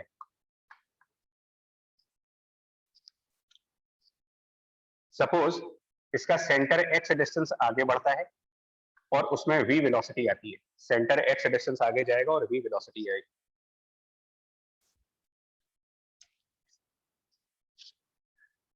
एनर्जी हाफ रोलिंग वाली एनर्जी का फॉर्मूला याद करते हैं। रोलिंग में एनर्जी होती है half m v square into 1 plus k। के जो मोमेंट ऑफ एनर्जी का कांस्टेंट है। और स्प्रिंग में भी एनर्जी आएगी, इट इज हाफ के एक्स स्क्वायर। आइडियल एसएचएम में, आइडियल एसएचएम मतलब अगर डैम्पिंग नहीं है तो एनर्जी कांस्टेंट होती है। तो इसको डिफरेंशिएट करके 0 कर दें। हाँ, बस इतना ही करना है, आप इसको डिफरेंशिएट कर दे, डी बाई डी टी कर दे एंड उसको 0 कर दे। तो जैसे ही डिफरेंशिएट करेंगे आपके पास आंसर आ जाएगा। यार ये वाला के अलग है, वो वाला के अलग है।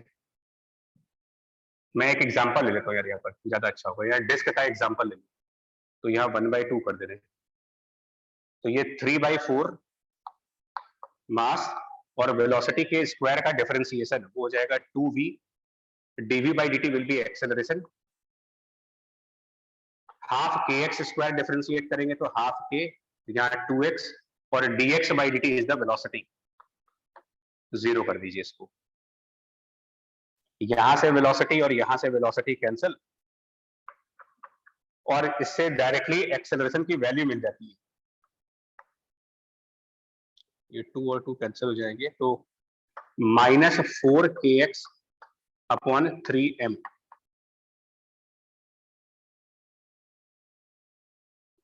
बस इसके बाद क्या करते हैं, जो एसएचएम होता है, एसएचएम में जो एक्सेलरेशन और डिस्प्लेसमेंट में रिलेशन में आता है ना, यहाँ पर ये जो टर्म आता है इसको भी कुछ कहते हो यार, एक्सेलरेशन डिस्प्लेसमेंट के बीच जो रिलेशन आता है,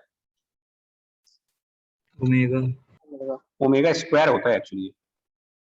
यस सर। है ना, तो ये फॉर्मूला ये होता है a = -ओमेगा² x। तो यहाँ से आप ओमेगा निकाल सकते हो, ओमेगा निकाल करके टाइम पीरियड आ जाएगा। बस इतना सा काम करना होता है इसमें।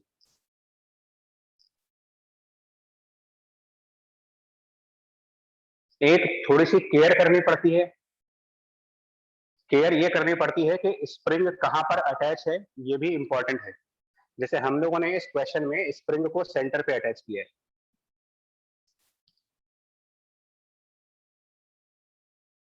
अगर मान लो स्प्रिंग सेंटर की बजाय किसी और पॉइंट से अटैच है, सपोज स्प्रिंग जो है वो इस स्फीयर के टॉप मोस्ट पॉइंट से अटैच है, 2x एलोंगेशन।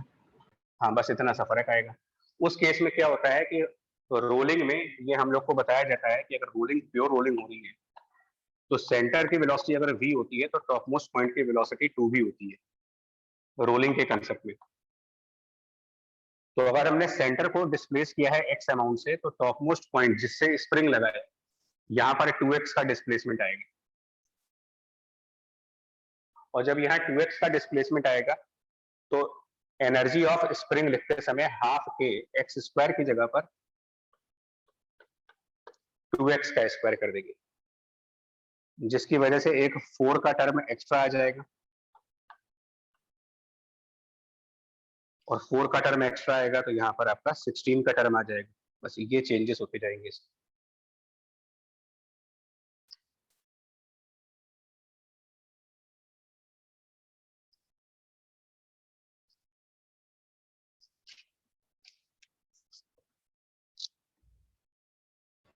Yes sir. ठीक है, अच्छा ठीक है, तो ये आप एनर्जी मेथड से करो, आसान है मतलब। ठीक है, तो इतना ही रख रहे हैं यार इसको।